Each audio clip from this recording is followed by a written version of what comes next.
नमस्ते स्टूडेंट्स। उच्च शिक्षा संगम विद एआई में आपका बहुत बहुत स्वागत है।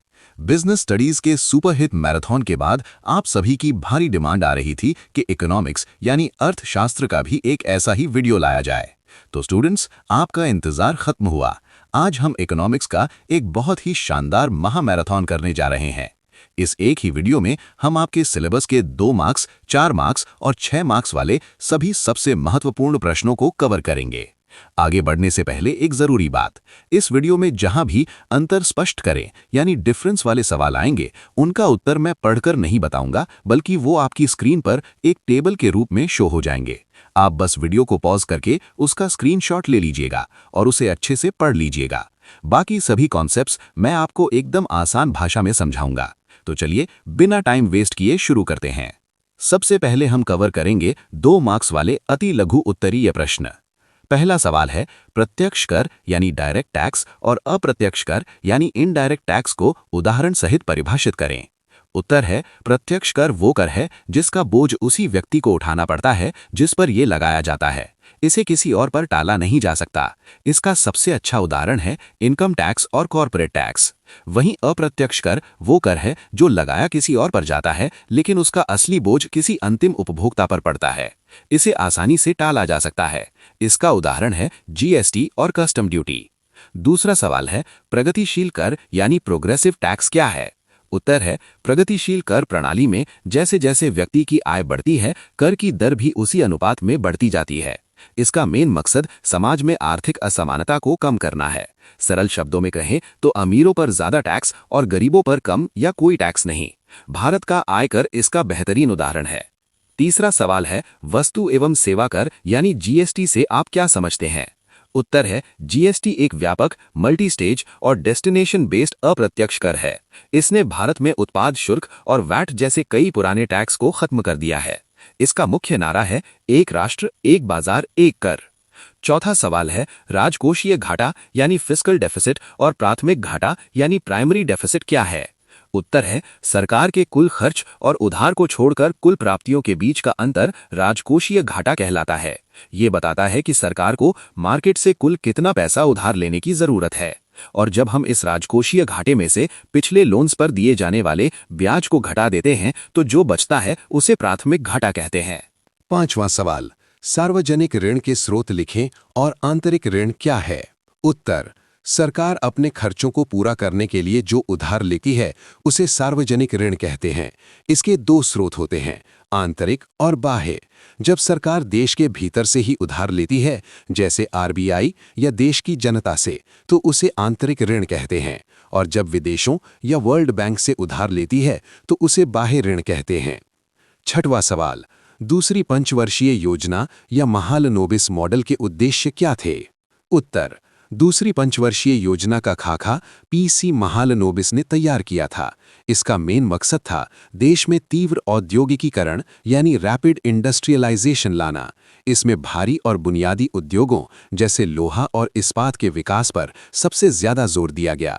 भिलाई और दुर्गापुर के स्टील प्लांट इसी योजना के तहत लगाए गए थे। सातवां सवाल, आयात प्रतिस्थापन यानी इंपोर्ट सब्स्टिट्यूशन से आप क्या समझते हैं। उत्तर, ये एक ऐसी व्यापार नीति है जिसमें हम जो चीजें विदेशों से मंगाते हैं उनका आयात बंद करके उन्हें अपने ही देश में बनाना शुरू कर देते हैं। इसका उद्देश्य विदेशी मुद्रा को बचाना और घरेलू उद्योगों को आत्मनिर्भर बनाना है। आठवां सवाल, जीएटीटी और डब्ल्यूटीओ के बीच अंतर और डब्ल्यूटीओ के कार्य लिखें। स्टूडेंट्स, जीएटीटी और डब्ल्यूटीओ के बीच का जो अंतर है वो आपकी स्क्रीन पर शो हो रहा है। आप वीडियो पॉज करके इसे नोट कर लें। मैं आपको डब्ल्यूटीओ के कार्य बता देता हूं। इसका मुख्य कार्य विश्व स्तर पर मुक्त व्यापार यानी फ्री ट्रेड को बढ़ावा देना और सदस्य देशों के बीच व्यापारिक विवादों को सुलझाना है। 9वां सवाल, सतत आर्थिक विकास यानी सस्टेनेबल इकोनॉमिक डेवलपमेंट क्या है। उत्तर, इसका अर्थ है विकास की ऐसी प्रक्रिया जो आज की जरूरतों को तो पूरा करे लेकिन पर्यावरण को कोई नुकसान न पहुंचाए, ताकि हमारी आने वाली पीढ़ियों के लिए संसाधनों की कोई कमी न हो। 10वां सवाल, समावेशी विकास यानी इंक्लूसिव ग्रोथ क्या है। उत्तर, समावेशी विकास का मतलब है ऐसा विकास जिसका लाभ समाज के हर वर्ग, खासकर गरीब, महिलाएं और पिछड़े वर्ग तक पहुंचे।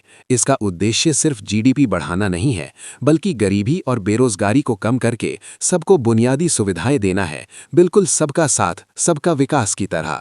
और हाँ स्टूडेंट्स, 2 मार्क्स के लिए मेरी एक सीक्रेट टिप याद रखिएगा। जब भी टैक्स या घाटे का सवाल आए तो उदाहरण या फॉर्मूला जरूर लिख कर आएं, आपको पूरे नंबर मिलेंगे। चलिए अब बढ़ते हैं हमारे 4 मार्क्स वाले लघु उत्तरीय प्रश्नों की तरफ।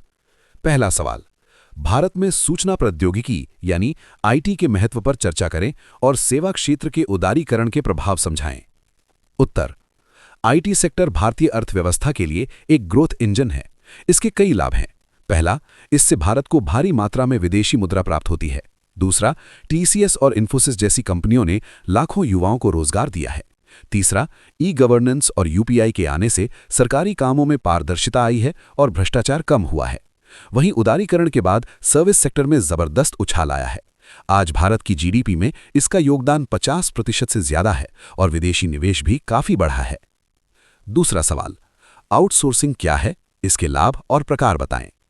उत्तर, आउटसोर्सिंग का मतलब है जब कोई कंपनी अपना मेन काम खुद करती है, लेकिन कुछ छोटे या बाहरी काम दूसरी एक्सपर्ट कंपनियों से करवाती है।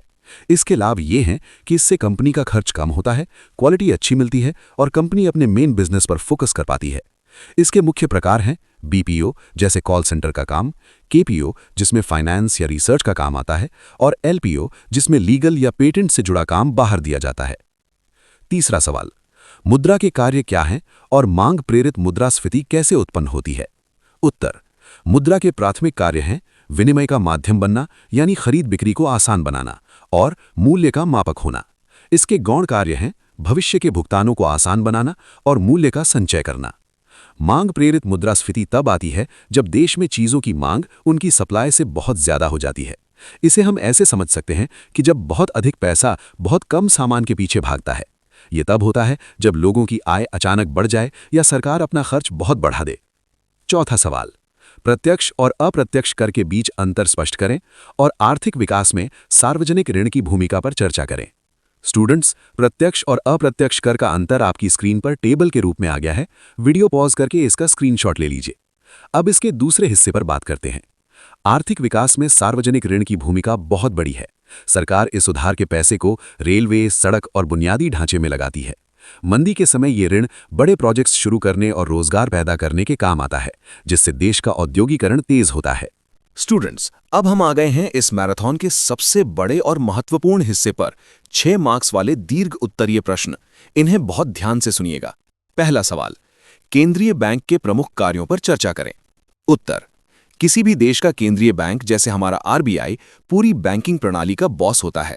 इसके मुख्य काम है, पहला, नोट छापने का एक अधिकार होना। दूसरा, ये सरकार का बैंकर और सलाहकार होता है। तीसरा, ये सभी वाणिज्यिक बैंकों का बैंक है और उनके नकद भंडार को सुरक्षित रखता है। चौथा, जब बैंकों को कहीं से कर्ज नहीं मिलता तो ये अंतिम ऋणदाता बनकर उनकी मदद करता है। पांचवां, ये विदेशी मुद्रा भंडार को सुरक्षित रखता है। और सबसे जरूरी छठा काम, ये देश में मुद्रा की आपूर्ति और महंगाई को नियंत्रित करता है। दूसरा सवाल, मांग प्रेरित और लागत प्रेरित मुद्रास्फीति के बीच अंतर लिखें। स्टूडेंट्स, जैसा हमने तय किया था, इन दोनों महंगाई के बीच का अंतर टेबल फॉर्मेट में आपकी स्क्रीन पर शो हो रहा है। आप आराम से वीडियो पॉज करके इसे पढ़ लें और स्क्रीनशॉट ले लें। हम सीधा अगले सवाल पर चलते हैं। तीसरा सवाल, वाणिज्यिक बैंकों की साख निर्माण प्रक्रिया को उदाहरण सहित समझाएं। उत्तर, साख निर्माण यानी क्रेडिट क्रिएशन वाणिज्यिक बैंकों का सबसे बड़ा जादू है। बैंक के पास जितना पैसा जमा होता है वो उसका कई गुना ज्यादा लोन मार्केट में बांट देते हैं। ये सब कैश रिजर्व रेशियो यानी CRR पर निर्भर करता है। उदाहरण के लिए मान लीजिए CRR 20% है। अगर कोई व्यक्ति बैंक में 1000 रुपए जमा करता है तो बैंक 200 रुपए रिजर्व रखकर 800 रुपए किसी और को लोन दे देता है। वो 800 रुपए घूमकर वापस बैंक में आते हैं, फिर बैंक उसका 20% रखकर 640 रुपए का नया लोन दे देता है। ये सिलसिला तब तक चलता है जब तक 1000 की नकद जमा से 5000 रुपए का साख निर्माण नहीं हो जाता। चौथा सवाल, नीति आयोग के प्रमुख उद्देश्यों पर चर्चा करें। उत्तर, 2015 में योजना आयोग को हटाकर नीति आयोग लाया गया। इसके मुख्य उद्देश्य हैं, पहला, सहकारी संघवाद को बढ़ावा देना, जिसका मतलब है राज्यों के साथ मिलकर देश का विकास करना। दूसरा, योजनाएं नीचे से ऊपर यानी ग्राम स्तर से शुरू करके ऊपर तक ले जाना। तीसरा, सरकार के लिए एक थिंक टैंक के रूप में काम करना और नई रणनीतियां बनाना।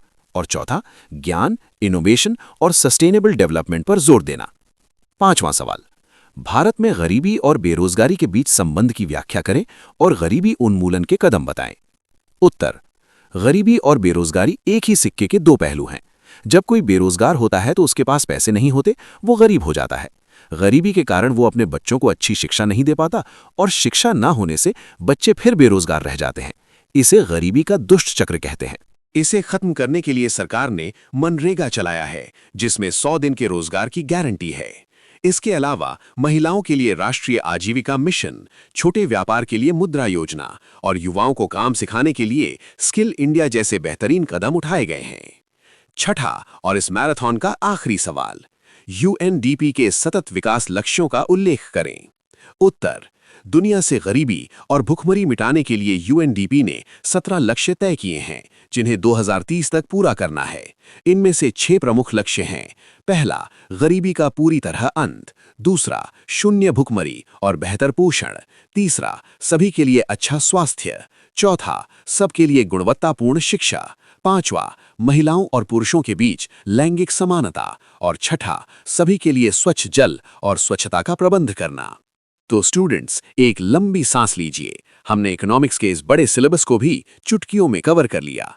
आज हमने 2 मार्क्स, 4 मार्क्स और 6 मार्क्स के सभी इंपॉर्टेंट क्वेश्चंस को बिल्कुल आसान भाषा में समझा है। लॉन्ग क्वेश्चंस के लिए मेरी एक फाइनल टिप हमेशा याद रखिएगा। आंसर की शुरुआत एक दमदार इंट्रोडक्शन से करें और अंत में 2 लाइन का निष्कर्ष यानी कंक्लूजन जरूर लिखें। इन सभी प्रश्नों के पीडीएफ नोट्स मैं हमेशा की तरह अपने टेलीग्राम चैनल उच्च शिक्षा संगम विद एआई पर 4 भाषाओं में प्रोवाइड कर दूंगा। आप वहां से डाउनलोड कर सकते हैं। अगर आपको ये वीडियो और पढ़ाने का तरीका पसंद आया हो तो लाइक जरूर करें और अपने दोस्तों के साथ इसे शेयर करें। आपके एग्जाम के लिए बहुत बहुत शुभकामनाएं। एकदम रिलैक्स होकर पेपर दें और शानदार मार्क्स लेकर आएं। धन्यवाद और जय हिंद।